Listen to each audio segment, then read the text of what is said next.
la ilaha min na sahibolu itol fanan illota wala kan dunya tinyata nyaawo nyama wonda male be dunna arjana de bari woto kola min kafol be manke arjana di wolti min nak alquran ayole mi yalon ko hakil tuwolem hadama di wol be kato anata ji ahlu kitab kan kitabu dunkel kan kila ya fasari ay misil mol fananda dundi je ko dunya be labanna tenne wa kanu siyan lasta minhum fi shay'in iman tarawol kono inma amruhum ila kunyalu ila allah ad labanna alakan thumma yunabihum wa qala mario sin kibar atine londi lakira korda kono bima fenna kanu itatanu ya'maluna kabara dunya kono kila yafo sallallahu alaihi wasallam namuta arbat ibn sariyata kila la sahibolem akolum kilin kila yen salindi ala misiro kono kabiri mol pareta anata nyaatili molla ayen kawandi ayen mol kawandi ke diamundi min kuma kanwala mi yalon ko mol man dalala kila la diamu nyato mol ki jo farata sahibol be kummota ki jafaro kamma ako ate arbat kaye ko ite alala kila aka bonko ila nyen kawando e parete ka saram mon ko ite bitalale silan nak ibe mun dilan nak ila ibe mun karafala misil mol bulu ako kila kaye ko usikum bi taqwallah ta'ala azim mbal yamarilla artisila man satallala ala nyasila ngodal ata damale na fasato hadama dimoye sako misil mo usikum bi taqwallah hadama dimo sila alala sako nak misil mo kila yo dala wosiyole dinun ala sahibo la tumo men ya nyininka akoye ko alsila alala alsi som fanan alkela moy kuma kendolla alkano maro fanan ke dukare alkana ke balannati dunya kono iyyakum usikum bi taqwallahi wa sami wa ta'a alkana ke balannati hanna taranun jongole labante ayal mara dukare ala alsong amari alyanoma katu nimmen baluta altol kono abe wali o jela misilmol tema wali o mi yalon ko abe siyala bake bari min wali o futata afuntital kan dukare wa alaykum bi sunnati wa sunnati al-khulafa'i ar-rashidin al-mahdiyyin tamassaku 'alayha wa 'addu 'alayha bin nawajid iyyakum wa muhdathati al-umur fa inna kulla bid'atin dalalah wa kulla dalalatin fi an-nar akoy ko momo balutal kono abe wali o jela de misilme akono molte kambe na mo min dino la bari ni mo wato sita dukare al song aliyenna sunnul muta aliyenna tilo muta alinna khalifun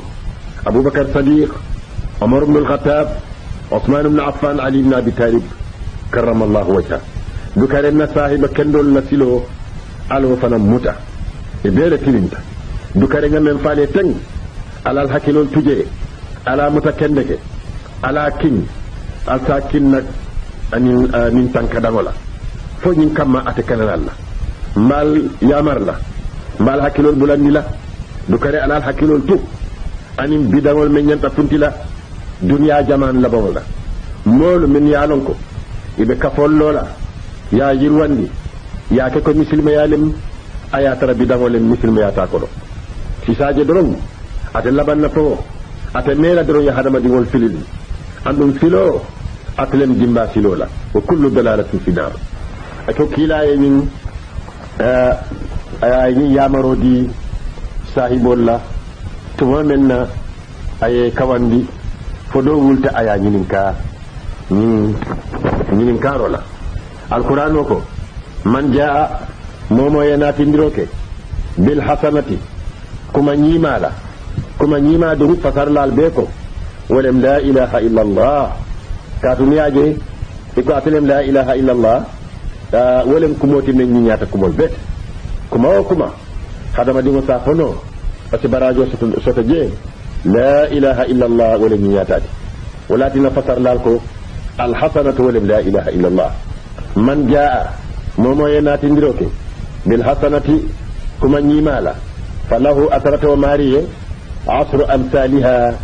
anyon tang abe wasoto la barajo kono waman jaa momo yenati liroke bis sayyiati ku jaw barola fala yujza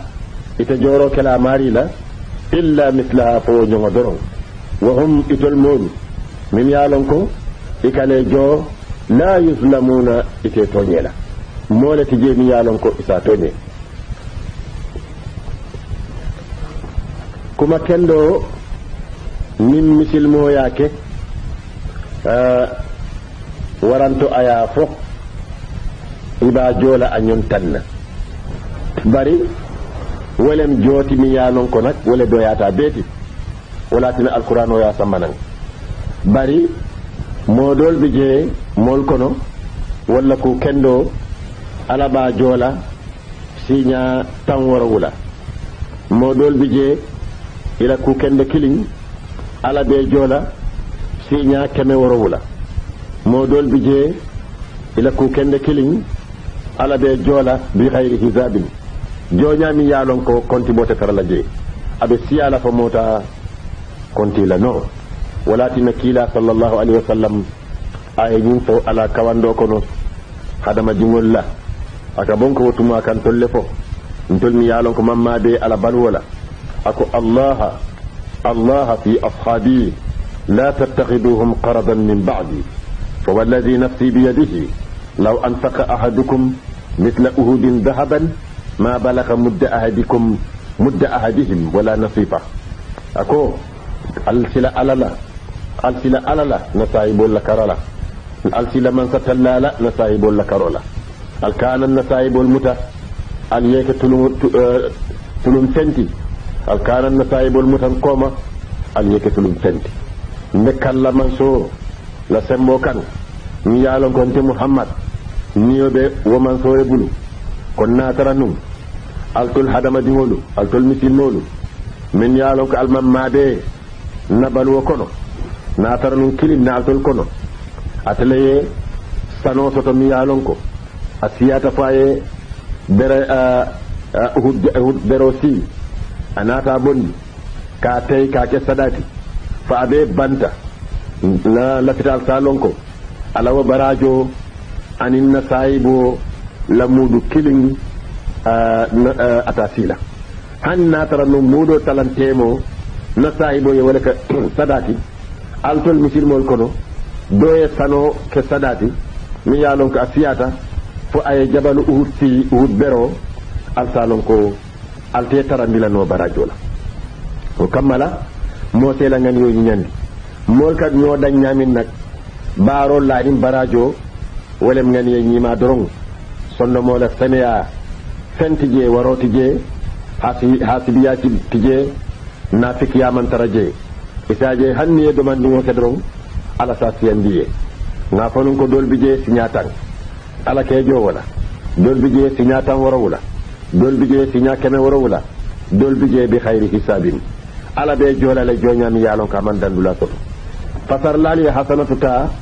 ya la ilaha illa allah la ilaha illa allah la waro kamma bari dal hasanatu wolem ku nyima drom ya fole waranto yake salo ku nyimalem ala to finko ku nyimalem jakabo ku nyimalem ala batol be dal sebo fen yalon ko yake ya nyandi drom falahu asra amsalha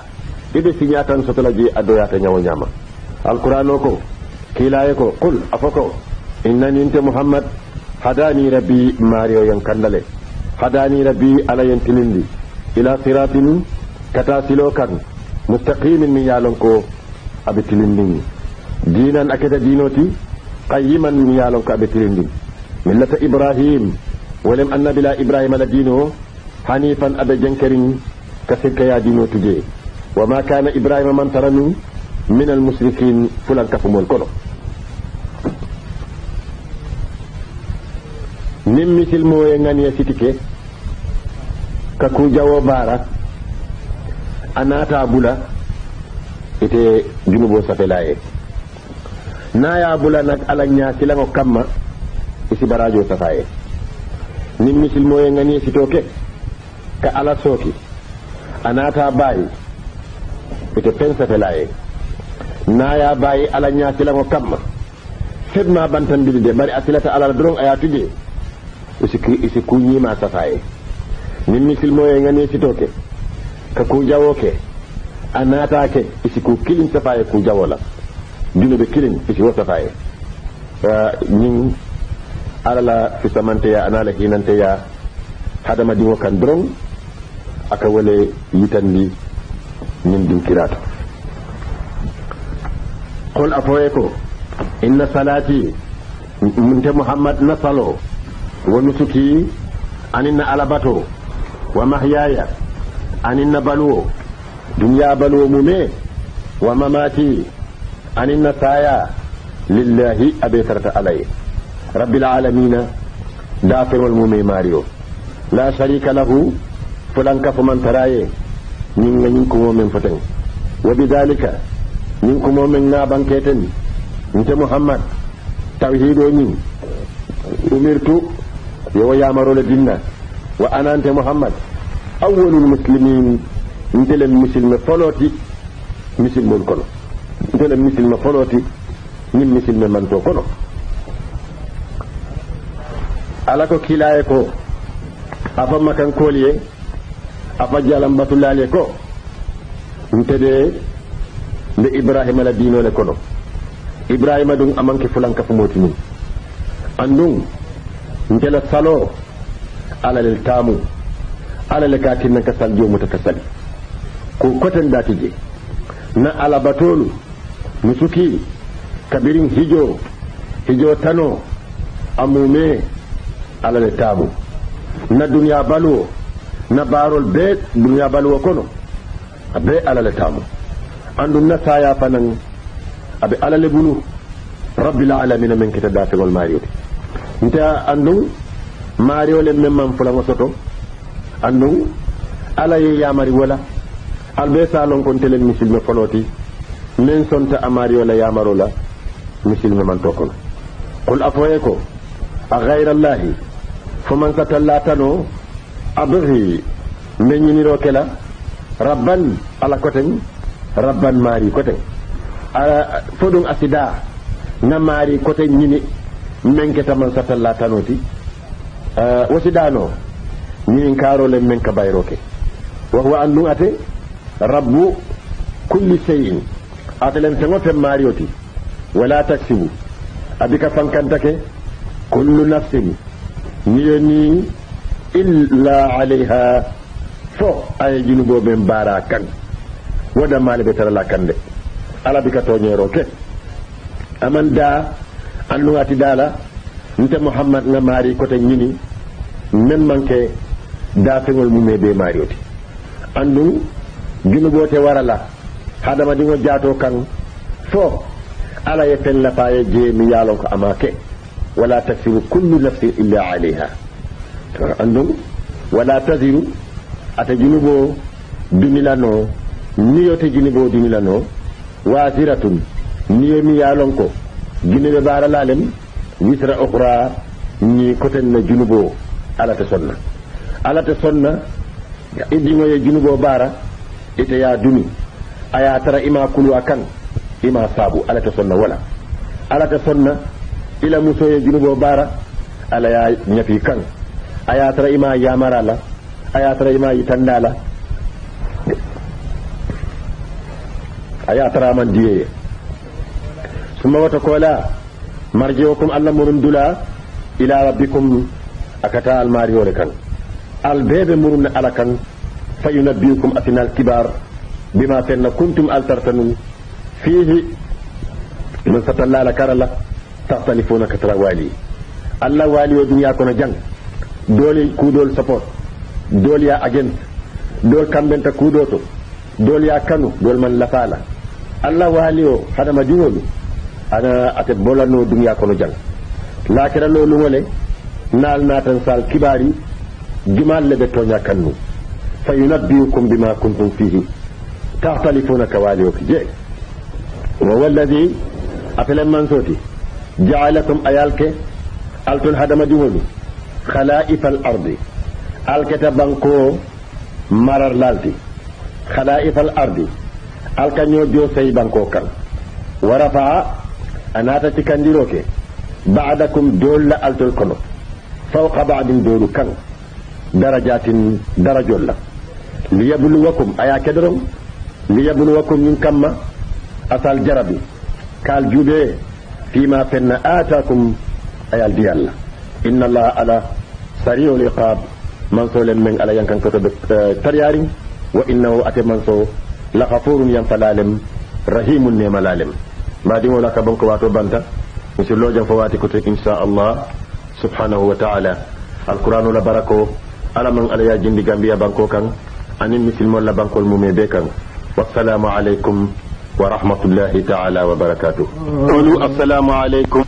na programme min kita alqur'anu la tafsiro nkana wala futandal ma insha Allah subhanahu wa ta'ala min juman tambila na lodula alqur'ano kono ولم دينكرا من ست الله يبانكيرو كجي قل إن صلاتي ونسكي ومحياي ومماتي لله رب العالمين لا شريك له وبذلك أمرت وأنا أول المسلمين فصورو لبندولاتو جيل من اللودولاتنو كيلا صلى الله عليه وسلم على يا ماركو asafako ala bato anala limaniya ala hijo ala le wala kannatero ala salo ala jihado jakabo amume ala damale tamu ala balwo na ala saya ala damale tamu ayo faye bari annabiyo mol be fanambe wala nyama aya noma fa ka fako la sharika lah وبذلك أمرت وأنا أول المسلمين أكبونكو أتلم مسلم فلوت مسلم من توكنو باري جنة كنا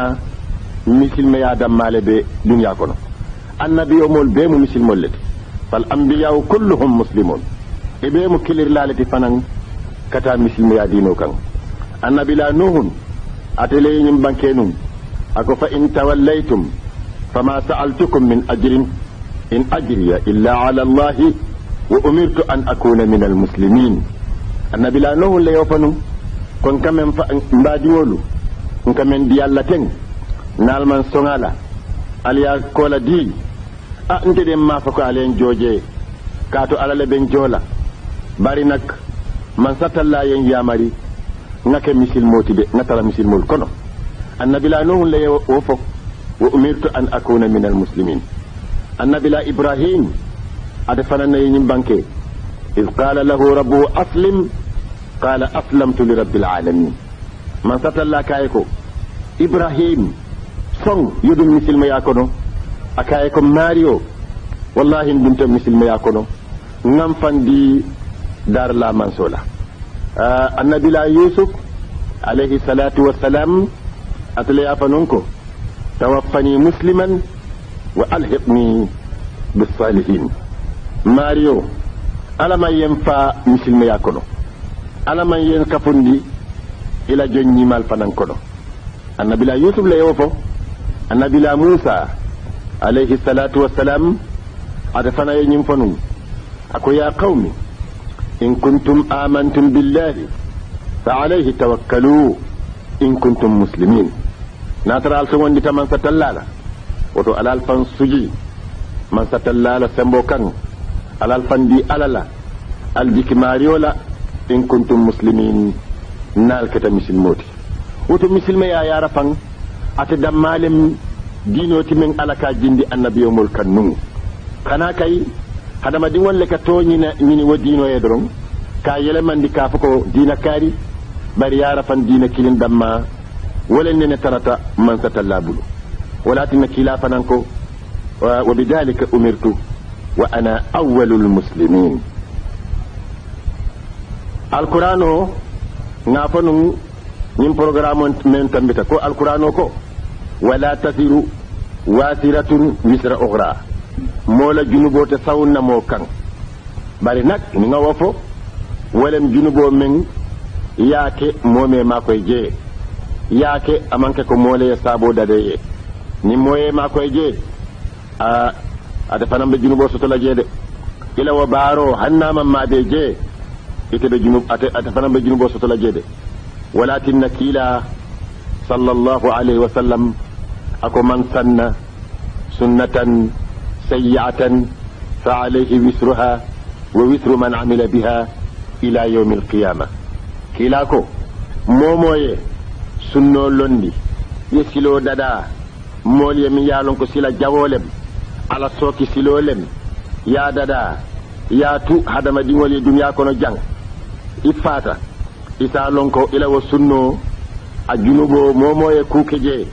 fo janni alkiyama lo lungo amari abala fansu junubo sotola anyanta sotola nyamin bari ite fanan yo mi yalon ko ite lay wo baro dada molye ya yitandi molye ite lay ya folo ite lay sembo di molla isa lonko ibe niyo sotola je andum wote hadama dingol la niyo talala jeto fa alayhi wisruha wa wisru man amila biha ila yawm alqiyamah wa kamala nak mo si junubo keno do fanansi junubo sotonoje bari aka tarale amari leye mako je aka bonko alaye harje dingola ima kulu iman ku kendo yitandala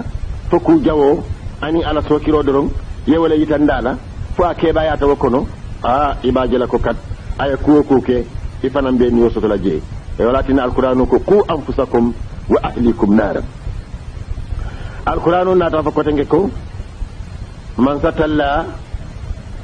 ayal tul hadama dingol ke alketa jo seylati ala la banko kan altollem qala'if al-ardi altollem kanyo jo sey banko kan nin do bataje doye bajonko ke nin do bataje doye sey anoto abe wala nyama qala'if al-ardi bari altol hadama dingolu ngal tolle ke fanan khalifoti na banko kan altolle maralati banko kan altolle mo alfalti ala la banko kan hadama dingole alem alfati nyim banko kan nyimbe ala la fitale hadama dingo se mira asa lonko anyanta julo jolale ala ye don toro men kaye hanna tara ma be jono bari anyanta man satalla tentula wa wallazi ja'alakum khala'if al-ard anata kadolla darajol cikandi dolu kan dol ye nafulo soto alkono katambi dolla ako ala barole woti dol ye jata kende ya soto katambi dolla dol simayata katambi dolla dol ye londo soto katambi dolula dol keta man sakelti dol keta dobalti nimbe warafa ba'dakum fawqa ba'din darajatin asike tawhidoti nak asike kuti men kumayata bake muslimoye ala la nyim baro yaje dawoda asi jisu sumaya kana hasidiya kana fera jawola moye dan ko doron aye dan kuto name toñe kule mi yalo ko momo yew kedron ala yin kuwa men sayenten ko ala barolem aka bonko ila fita wala sosola wa rafa ba'dakum fawqa ba'din darajatin kila ya fasari hadiso kono asiyata baki ka fako al tereke al tike molti men kela moy yamarola al kala no ma fanan al ci som fanan al fayala momo balutal kono al be wali bajila dunya kono bari mbal yamar la altul muslimolu kilale be yamol ni mo wato sita al song al fayala al kana song al yedu wali kono hanna taranum jomale yal mara dukare al song fu al siman satalla batuno wa rafa ba'dakum fawqa ba'din darajatin nimbe nga kedron libluwakum fima atakum ka jube fo fuaro nyin ala fuari abatinala ay pisali ay kafiriya ata sonna mario la yamaro laban waranto fo fankamanyin ala fankamaya waba marsilale ata bala fasoto la ay laban ay kafiriya fo abe tarla wala nyama waranto momo hadama dingol kono ala yemen jindi kan ida ala tentula je ya dani ay lafa fo ibe wala kala waranto ite wokela liyabluwakum fima atakum hadama dingo ala ye londi ye dawoda dinkira isa lonko ake examle ake jubele fo ibe pisallale walla ibe fan warala ye fan tambindi dafe wala ye fan tambindi hadama din yala aka wada male jube liyabluwakum fima atakum bari nak inna allaha sari'ul hisab sari'ul iqab man sole mi yalon ko ala yankan kato atariyata bakele nimmen ya soki bari wa innahu atade la ghafurun yanfalalem to woni lalla rahimun ne malalem fanan liman ya mulla ayo ñing silandiro bije ala sokilalla aya men fako inna rabbaka sari'ul iqab bari jikindiro bije fanan ala batulalla walatina abu hurayra tay ñim banke ako natara nun limani ya mo kendo ala la mo ñima natara nun aya long yankan kato membe manso bulu mario bulu dennun ate lafila fanka dun arjana kato yankan kato membe mario bulu asiyata awarta fanan walatina alqur'anu ka fodin kira ko den ka fa ko inna batsa rabbika lasadid inna batsa rabbika lasadid e mario la mutaro na la yankan kato ko ya tabaki bari kila ko hani kabi na taranun kafiro nyin ayalong alala nemo be fanuri nyamin anala balafa anala yamfo dennum kafir kilinte jikila tayla kafa kontete dunna aljanna ala so kila kilinte jikila tayla kafa kontete dunna aljanna mbaji ngolu soro nyin abantale wolem suratul an'am abanta kayra kono alama man satalla ya kayro lafa aya jidindi gambia banko kan alama man satalla ya kayro jindi musilme bankol mume be kan alama man satalla ya kayro jindi dunya mume be kono alama man satalla ya dimbal be fa fitnal mi yalon ko ika wuli musilmol tema dimbabe dawoda min soro la horomo kan alama man satalla yo dimbabe ben ay kambe mo do seyndi jeto ani ñoo ma koyro ani ñoo kano alama man satalla yo ke misilmol sondomol kono ye ñoo kanu ye ñoo ma koy alama man satalla ya hadama di wol be ma koy kayro si sabati itema ñin soro la horomo ana la barako kan kaatu soro ñu natara manyina nga fanun kabiri nga soro dati ko kabiri nga bijila malaika wuli tan worowla malaika wuli tan worowla wolle nata dandang wolle nata jibril dandang ibe ala to fin ko wala ka man satalla jamu min kamma suratul anam le kana ji ala la kila kan banko kan misil moliye woto soro nyin awarta bakel soro lem fana mi yalon ko abele jita tinya kilin kilaye alqur'ano dum man jiwo nyama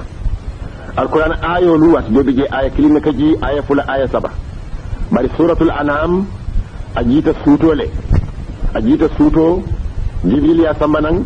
malaika wuli tamoro wala nata dandan soro nyin fanan aya kilin bije man satalla to fula lay nyono ma je allah fula lay nyono ma je be nakiri nyokan iko niebe nyin soro kala na foyi futata wodin kirato haji yo haji ya dani alala andun kule men a jarta mo ya dani alala alaba jaralal yalon duwa fanan aye sallallahu alaihi wa sallam na taranum al islamul jiddi wala be misilmol bunu nun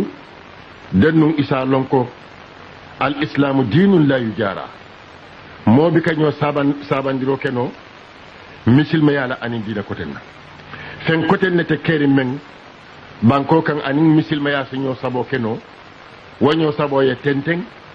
ayatara anin misilma yalem ani safer la bakilin ya fole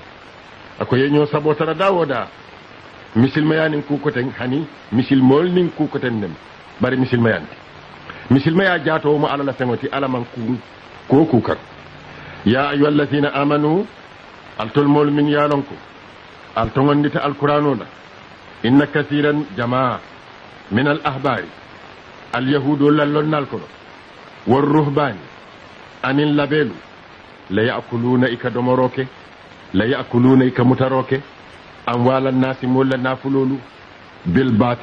بالباطل باتروكا بالباطل كنسن ياكند كو kaduko domo anin kamola nafulo domo londo kan anin nyamengo yalong suñaro ate sifal siyatale bari wati do bije asifa kilimo hakilo ka wala mutako wala suñaroti momen wultakata mol walin kela nafulol ta jama jama hakkilo samira non ko wa mari da malem sumoti wa baro da malem suñaroti bari suñaroti sifal siyatale wa kamala nak sifa o sifa anato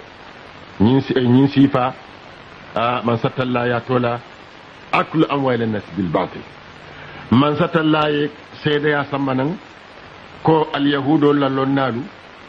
ka molla nafulol domo kensenke anin labelu wol fanan kamol nene nin kumol la mi yalon ko wote kering inin ala tema pour que molla nafulo soto ke mara ñimmu daaji koleti ma lonna fololu dina folol kono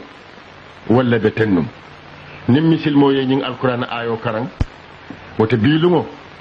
ite misil me lonna ibe ñaadile isi fankor sibake fo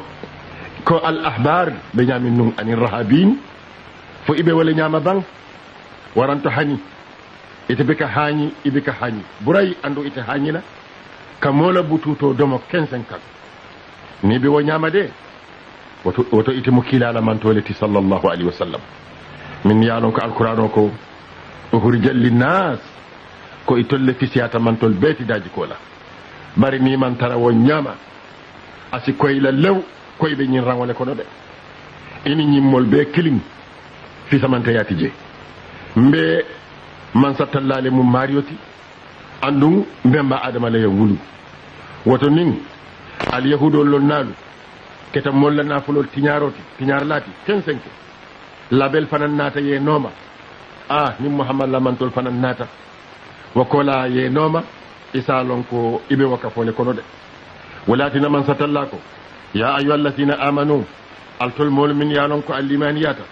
ala la yamaro la an alquranu inna kaseeran jamaa min al ahbari al yahudulla lonnal kono war ruhbani anil labelu la yakuluna ikadomoroke amwala nasi mon la nafulo bil batil kensen kan wa yasudduna ikabanta miloke molla an sabilillahi ala la dino la de an sabilillah ala la sinola ñing din kirale mem fanu tabake ando a janjanta fanan kitabol kono kamol bantambili ala la silola misal fe yemol kumandi ibe nate danko kabirim mol nata iman ala foye iman kila foye iman sareno sateye ala la yamaro iman wo sateye ala fatandiro iman hanika foye yalo ikamune foye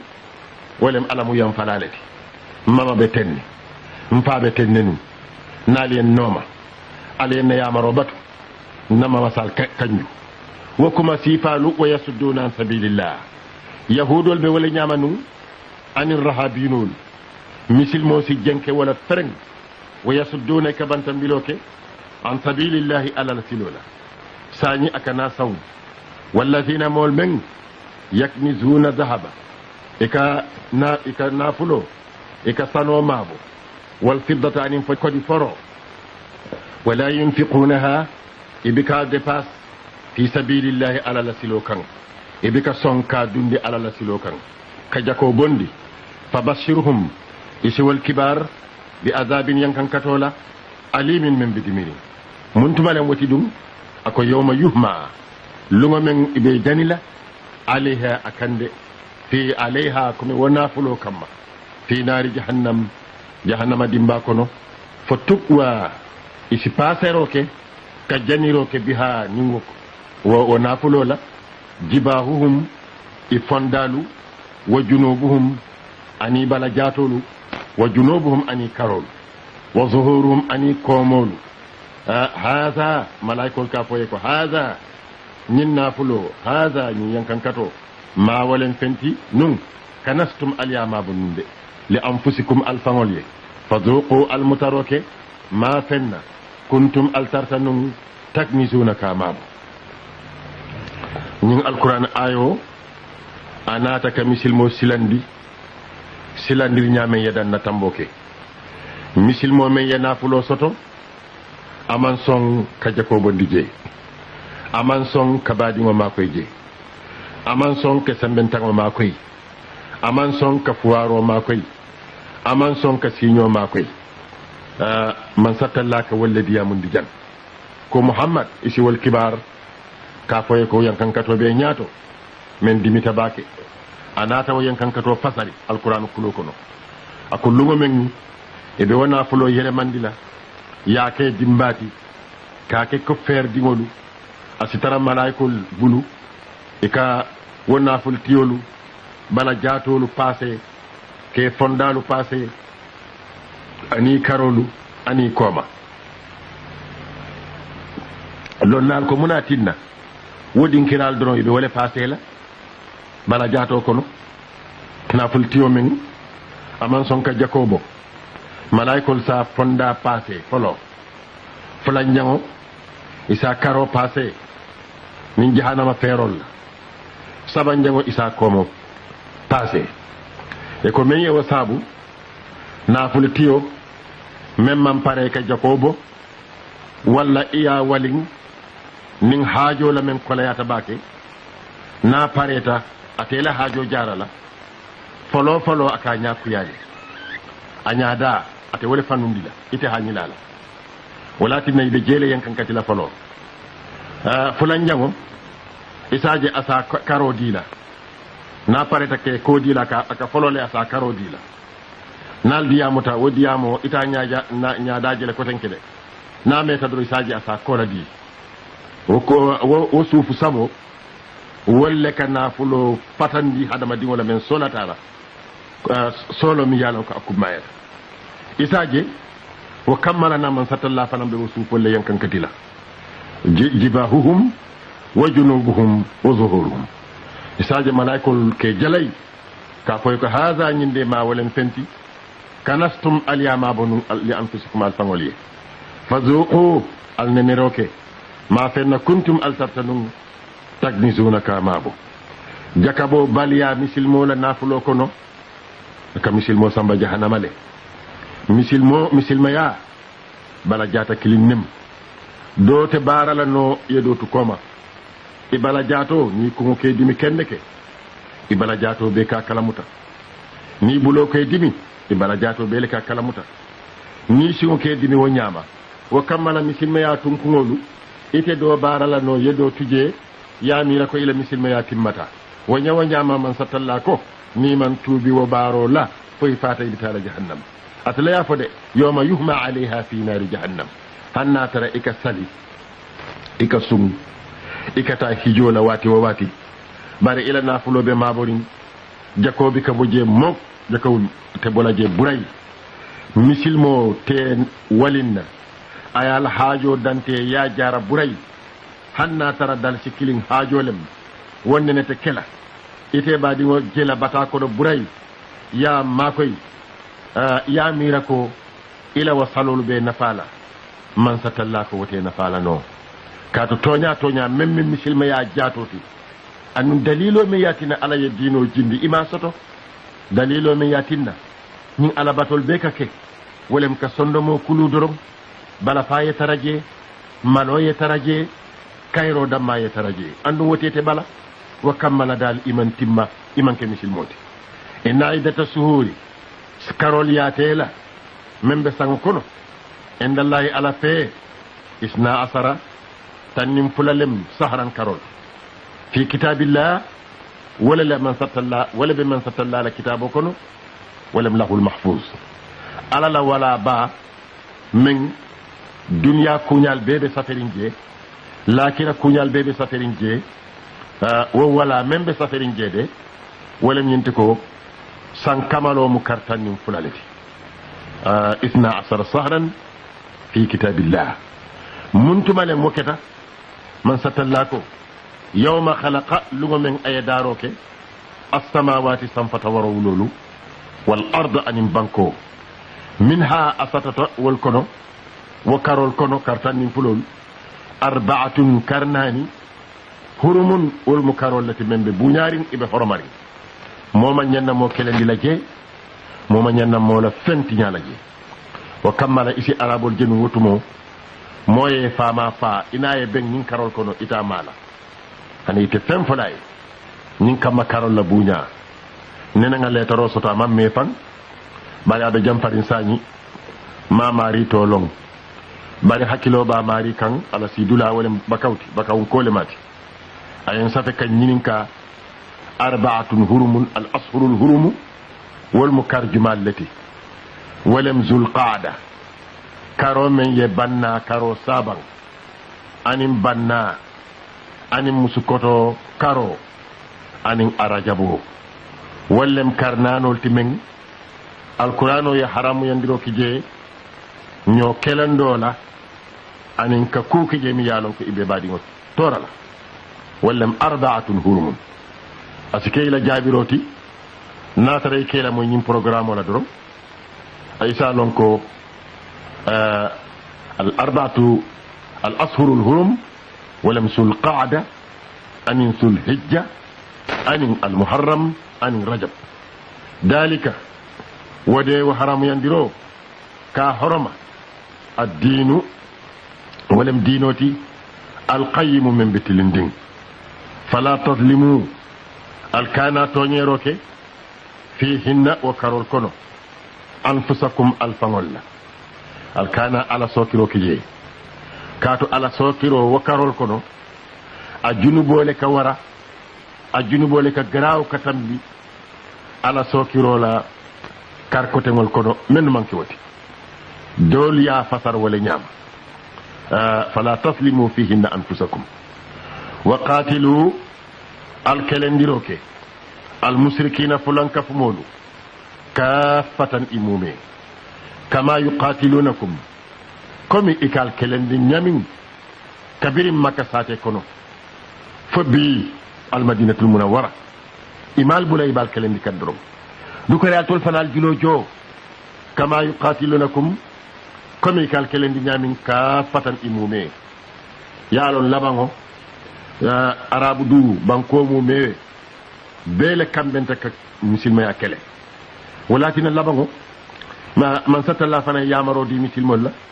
ko alnin kafir o kafiri benta doron ala kelendi sañi amanke ko makankol dammade ali be kelendi wa'lamu alnin long anna allah ko ala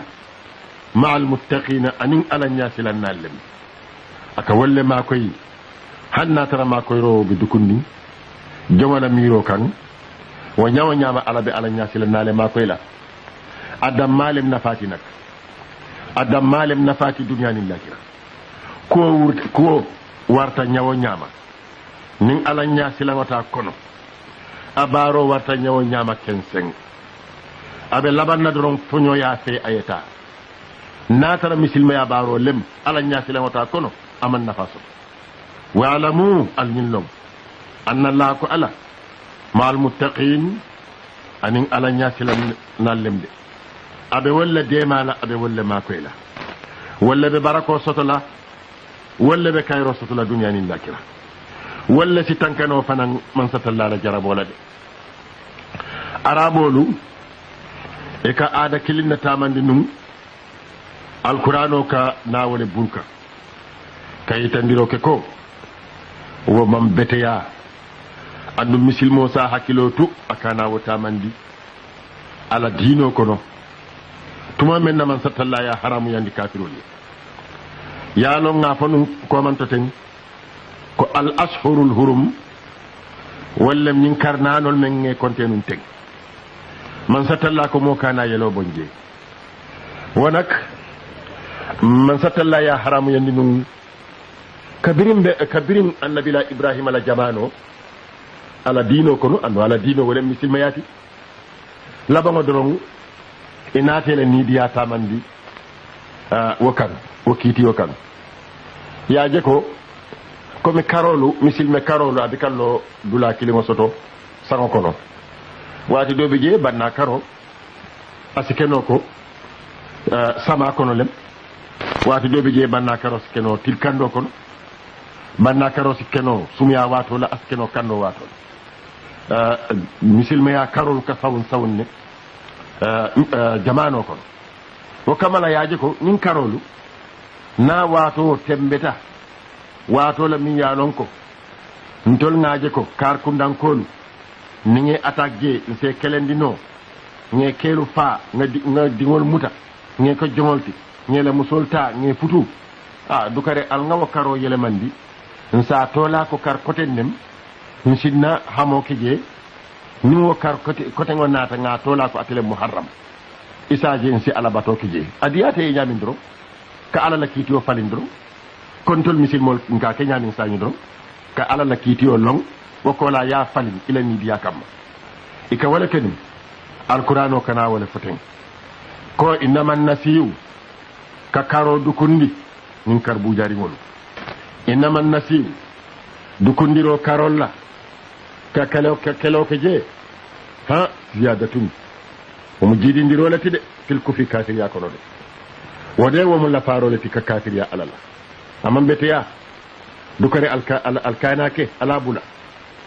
nga karol men no buña ala mutan fente ala dalilo men yati na ngake ntele ya lom bari alkana foko banna karode wo musum karolati alkana wo foko banna karote kala no sum karoti musukoto karo wo fanante kala no ke kototi alkana falin nali a falin ha Allah sosoronte made ajidi tele de ali dan natambo kede ziyadatun dan natambolem fil kufi kafir yakono yudallu ika filindiro ke bihi ni wokiti wala alladhina mulmin kafaru ikafiriyata yuhillunahu ika wakaro dandika dukundi aman sandola wa yuharrimunahu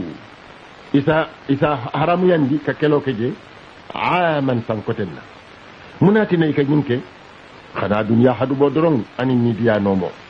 li yuwafi'u nin kama isi kamben ka dandi anin ka do haramu yandi li yuwafi'u fo isi kamben diro kaytol mume iddata ma fema yatele men harrama Allah ala ya haramu yandi yewol falin adiyate nyan fayuhillu isi dandiro ke ma fenna harrama Allah ala ya haramu yandi isaje yo dandi andum go annabiyo mo ma sembo soto malaiko ma sembo soto hadama din kilim man sembo soto ko men ala ko adatale iko ite ko a haramtale wote kala no wo fadan nak natake mira kuti ntol taliboliye mira kubalem misig hakilotu nimbe diyamula nkana ku haramu yandi men ala ko adatale ibe wakela nyaadi le wolem ibe batala le yellon nan nyininka fo janni be diyamula ka ku haramu yandi ayatara ya lon ko haramtale bari ka ku di mon la ko haramtale tulol ya moy hakilol ya muta ayatara aman haram garawta bakel wa kamala fayuhillu ika haramu yandi ro kama fenna harrama Allah ala ya haramu yandi zuyina yenyi nyandi roke lahum itolfe su a'malihim ila bara jawol ya nyandi je fanan musiborala ka kuñi nyandi mole men ya lon ko imam beteya amam beteya ka daro ka baro dandi molye men haramta o fanan musiborala ku man jarala dunya ko no jande ferma men ya lon ko baro le men man beteya e kamol diamundi ya bete yandi mol fe dan ko isilate la drong to mando bato e jibolu waranto ko kotani isilata wala misil mo kana woke zuyina lahum su abalihim ya mira ko be nyaring ayatra ku jaw barolem wallahu ala la yahdi abika kanda alqawma mol alkafirin men keta kafirul tide alquran ayo kana min ajita to men nakila ye misil mol kili ko alna ngata tabuk sam banko kan kata rom bendige ke kelendi otumo kilaye kibaro soto ko rom be mamman kanne ko abina nyafila kila kan anala sahibulu kata otumo dunya man sakunda balu wallem man sakunda fulati wallem farus wa banko to sani katola Iran anin Rome walla kanyo sabanu dunya la sembe sabo sembe sabanjango nata wulu maka sate kono atata keba ya madinatul munawwara wolem al islam musilma ya sembo kabiri nag romi yo sembo moy ko muhammad sañi aya badigol be nole bander kilin dem sañi arabu du be mo bander kilin nati la ilaha illa allah muhammadur rasulullah e tol fanan kam mamman ka to wotumo e tol yewo bankol mara ta sam banko misal fe libano ma fangola anin judan anin palestine banko e tol yewo bankol be mara num o kama e tol fanan kam mamman pour janni kila ka o bankol attaque e tol fanan sa sembo doyen walakin kila nata kiliroke misil mon la ko alngati tara ila banko to janni kanan tara alqur'ano ko ya ayyuhallazina amanu ما لكم إذا قيل لكم انفروا في سبيل الله ثاقلتم إلى الأرض أرضيتم بالحياة الدنيا فما متاع الحياة الدنيا في الآخرة إلا قليل ما دينول واتو بانتا فرين انسي لوجن فواتي كوتين القرآن لا بركو ألا من ألا يجين دي غامبيا بانكو كان أني مسلمون لا بانكو المومي بيكان والسلام عليكم ورحمة الله تعالى وبركاته